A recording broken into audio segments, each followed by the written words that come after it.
माणसांसाठी मोर्चा निघाला होता, पण मात्र त्या मोर्चामध्ये राडा देखील झालाय. पोलिसांनी काही कार्यकर्त्यांना मनसेची अटक देखील केली. कसं बघताय या मोर्चाला? मला वाटतं कुठल्या पक्षाचा मोर्चा नाही, जसं त्यांनी सांगितलं होतं कुठलाही झेंडा नाही, मराठी हा अजेंडा. त्या मराठी अजेंड्यानंतर एखादी घटना घडली ती सुद्धा त्यांच्या समोरच्या माणसाच्या अरेरावीमुळे घडली, नपेक्षा घडली नसती. पण ती घडल्यानंतर ज्या पद्धतीनं मराठी माणसाचं उच्चाटनच करायचं जो काही सत्ताधारी पक्षानं डाव मांडलाय. कारण काल खासदार निशिकांत दुबेंचं वाक्य तुम्ही ऐकलं असेल, रात्री 3-3:30 वाजता कार्यकर्त्यांना घरी जाऊन अटक करता. इथं आणीबाणी जाईना कसली, संविधानाची हत्या दिन साजरा केला बरं का.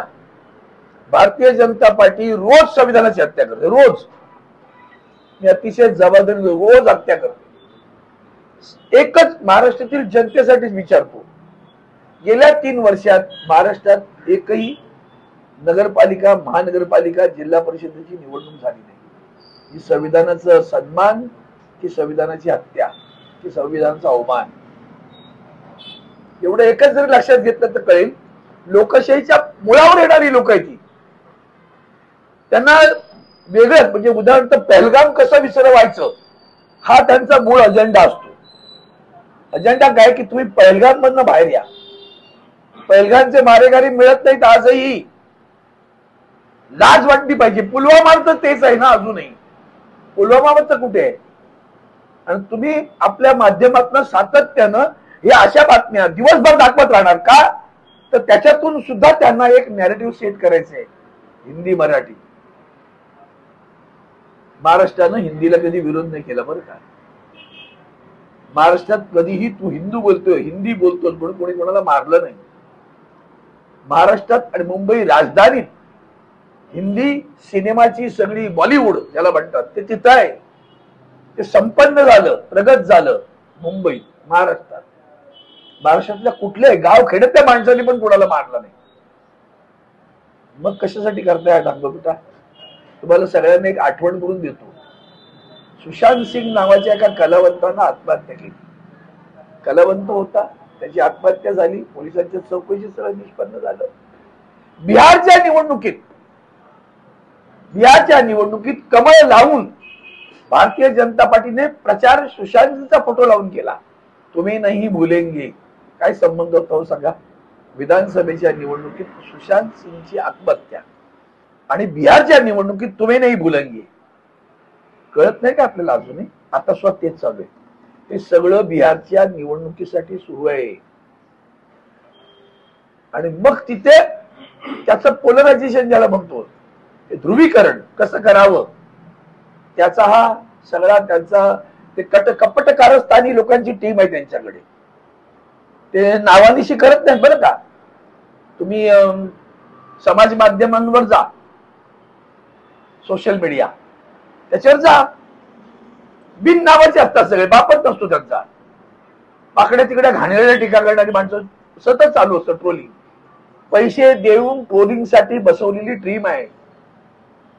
महाराष्ट्र विकला जातोय असं त्यांना वाटतं. काल दुबे काय म्हणाला?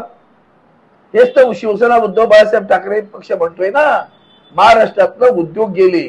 तुम्ही काय म्हणाला? तुमच्याकडे काय आहे? तुमच्याकडे एकतरी उद्योग आहे का?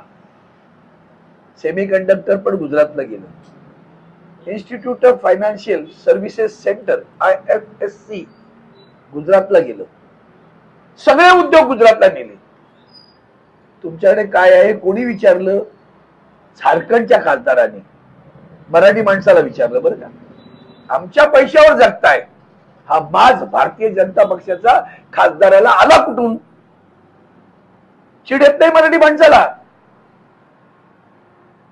लाचार बसलेत ते भारतीय जनता पार्टीत सगळे लोक.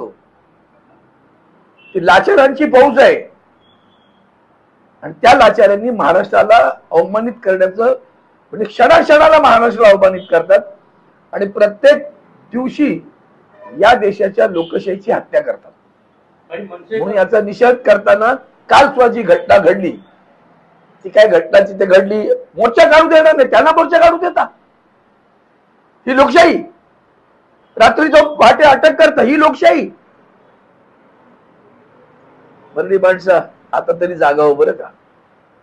तुम्ही कोकणात असाल पण कुणाला मत देता एवढं लक्षात ठेवा. लाचारांची फौज कोकणाने उभी नाही करता कामा. उभ्या देशात काँग्रेस भरघोस मताने जिंकत होती. एकमेव कोकण होतं तिथं फक्त एकच खासदार विरोधी पक्षाचा आला होता. 48 पैकी 47 खासदार काँग्रेसची निवडून आले होते. ही अशी कोकणाची भूमी होती. ती स्वाभिमानींची भूमी होती. त्या भूमीमध्ये बॅरिस्टर नाथपै होते. त्या भूमीमध्ये मधु दंडवते होते. आता कोण आहेत तुम्हीच विचार करा. भाई, मराठी माणसाच्या मोर्चाला महाराष्ट्रामध्ये परवानगी मिळत नाही असा मनसेचा आरोप आहे. कसं बघता? मला वाटतं आता मी त्याच्यावर बोललो की परवानगी कशाला, म्हणजे मुळात कशासाठी मोर्चा आहे, मराठी भाषेच्या संदर्भात आहे ना. मग त्याला विरोध करत सगळे एकवटतात आणि आम्ही जातीपातीत विखुरलेली मराठा, ब्राह्मण, ओबीसी, धनगर, आदिवासी हे तर त्यांना हवंय. हे अजूनही आम्हाला कळत नाही. एक आठवण करून सांगतो कसं करतात ते. आदरणीय उद्धवजी ठाकरे साहेब राज्याचे मुख्यमंत्री होते तेव्हा एसटी महामंडळाचं आंदोलन झालं. ते एसटीच्या कर्मचाऱ्यांना आता कुठे मिळाली असेल बुद्धी तर बघू दे जरा. मी स्वतः तेव्हा अनेक मेसेजेस दिलेत त्यांना. काय म्हणत होते, एसटी महामंडळाचं विलिनीकरण करा. खोत, पडाळकर, सदावर्ते, द ग्रेट, मूर्ख लोकांची टीम, ही 3 माकडं आहेत ना तशी होती. नाच नाच सगळ्या उभ्या महाराष्ट्रात नाचले. भारतीय जनता पार्टीचा आमदार प्रत्येक जिल्ह्यातील आमदार जाऊन एसटीचे डेपो बंद करत होता. तुमचं 2.5 वर्ष सरकार झालं त्या मेन्याच्या नेतृत्वाखाली. आता वर्षभर होत आलं. काय केलं, एसटीचं विलिनीकरण झालं का? एसटीच्या कर्मचाऱ्यांना आता तरी सद्बुद्धी आली असेल का? आणि सर्वात वर्ष महाराष्ट्राने याच्यात धडा शिकला का? माझा महाराष्ट्र मराठी म्हणून धडा शिकतोय का की भारतीय जनता पार्टी कशी विषय बाजूला घेऊन जाते? आज त्यांना का नाही कोणी प्रश्न विचारत? काय एसटीचे कर्मचारी रस्त्यावर विचारत नाही, हो आमचं विलिनीकरणाचं काय झालं? त्या तिघांना का नाही धरत ते एसटीचे कर्मचारी? तुमच्यामुळे आम्ही रस्त्यावर उतरलो, तुमच्यामुळे आम्ही महाराष्ट्र बंद केला होता. उद्धवजींना फक्त त्रास देण्यासाठी बंद झाला होता. कळलं आता ते? एका चांगल्या माणसाला कारभार करू द्यायचा नाही ही भारतीय जनता पार्टीची नीती आहे. नीतीने अनीती आहे, कपटी नीती आहे. महाराष्ट्राच्या मुळावर येणारी माणसं आहे ती लक्षात ठेवा. अजूनही आपल्याला कळत नाही. मी परवाही म्हटलंय बंच ऑफ थॉट्स. हे जे नागपुरी बंच ऑफ थॉट्स आहेत ना ते असे आहेत लक्षात ठेवा. ते अजूनही आपल्याला समजत नाही. इथं आपल्याला अडकवून ठेवायचं कशात तरी आणि त्यांना त्याचं कार्यभाग उरकून घ्यायचा. हे आपण सगळ्यांनी ओळखलं पाहिजे वेळीच असं मला वाटतं. शशिकांत दुबे म्हणजे खासदार आहे भाजपचे. शशिकांत दुबे असं त्यांनी काल वक्तव्य केलं होतं की ठाकरे बंधू हे दोन्ही आमच्या पैशावरती जगतात. मराठी माणूस जगतो असं बोलले ते. तुम्ही लोक का तुम्ही हे केलंय का, कॉन्ट्रॅक्ट घेतलंय का नॅरेटिव्ह सेट करायचं? भाजपचं नॅरेटिव्ह सेट करताय तुम्ही. कळलं तुम्हाला? नका करू. मराठी हक्का महाराष्ट्राचा अवमान आहे तो.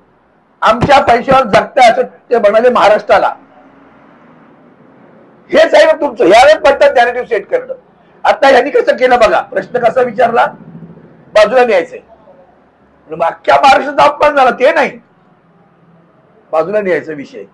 कळलं तुम्हाला? म्हणजे पुन्हा भाजप वेगळी. अरे पण तू भाजपचा खासदार आहे. विचारा ना महाराष्ट्राच्या मुख्यमंत्र्यांना तुला हे मान्य आहे का? विचार त्या लाचार मिंध्यांना आणि सगळ्यांना विचारा ना. शशिकांत दुबे जे बोलले ते तुम्हाला लागलं की नाही लागलं? त्या लाचार असेच बूट चाटत राहणार तुम्ही. केंद्राची हिंमत होती त्यांची इथं अशी बोलण्याची महाराष्ट्राच्या बद्दल. असला महाराष्ट्र कधीच नव्हतं हो. 106 होतात त्यांनी प्राण अर्पण करून महाराष्ट्र निर्माण केलाय. त्यांच्यावर गुळणी फेकतो तो. आम्ही शंडासारखे इथून डायव्हर्ट ताबडतोब. कशासाठी कशासाठी डायव्हर्ट करता विषय? विषय महाराष्ट्राचा आहे, विषय मराठी माणसाचा आहे, महाराष्ट्राच्या अस्मितेचा आहे. तुमच्याकडे काय आहे त्या दोघांनाही विचारलं त्यांनी. महाराष्ट्रात तुमच्याकडे कोणते उद्योग आहेत विचारलं. माझ्याकडे खाणी आहेत, तुमच्याकडे काय आहे? माझ्याकडे रिलायन्स आहे, तुमच्याकडे काय आहे? ती रिफायनरी गुजरातमध्ये आहे, तुमच्याकडे काय आहे? विचारलं ना. विचारा सत्ताधाऱ्यांना. त्या प्रश्नांची उत्तर द्या म्हणून. महाराष्ट्राला लुबाडणारे आणि लाचार लोकांचं सरकार तुमच्या मुळावरच येणार, लक्षात घ्या. बिहार उत्तर प्रदेश मधला एक बॉलिवूडचा अभिनेता निरहुआ मुंबईत राहतो, मात्र मराठीला विरोध करतो. तो म्हणतो मी मराठी बोलणार नाही. बघा पुन्हा तोच मुळ्या, तुम्ही आता ते नॅरेटिव्ह सेटच करू नका. माझं म्हणणं मी आता जे बोललो तेवढंच दाखवा बस. त्याला मारलं का? परत बिहारची निवडणूक द्याकडे लढायची का तुम्हाला? नाही ना. बिहारचं कॉन्ट्रॅक्ट घेतलंय का तुम्ही लोकांनी? तेही सांगून टाका ना मग. अहो त्या निशिकांत दुबेबद्दल बोला ना तुम्ही 10 वेळा. लल्लू पंजू लोकांबद्दल कशाला बोलता? निशिकांत दुबे हा भारतीय जनता पार्टीचा खासदार आहे, एका कमिटीचा चेअरमन आहे. तो जेव्हा असं बोलतो तेव्हा त्याची दखल जास्त घ्या. गल्ली मुळात उंदीर इकडे गेला, मांजर इकडे गेला नका सांगू. अवस्था फार बिकट आहे. सत्ताधारी पक्षाचे आमदार निलेश राणे यांनी त्याबाबत प्रश्नचिन्ह उपस्थित केलंय. काय निलेश राणे असं म्हणताय की तुम्ही मेडिकल कॉलेज उभारलंय शासकीय, तुम्ही कंपाऊंडर बाहेर काढताय का, असं त्यांनी सत्ताधाऱ्यांना दिवसलं. नशीब आहे समजायचं. एखाद्या कोणतरी सद्बुद्धी आलं तरी बरं आहे. मुळावर जा म्हणावं, बाकीचं नका बोलू. पुन्हा हे असंच आहे, फांद्या हलवणं आहे. मुळावर जा, मग कळेल मुळात काय आहे ते.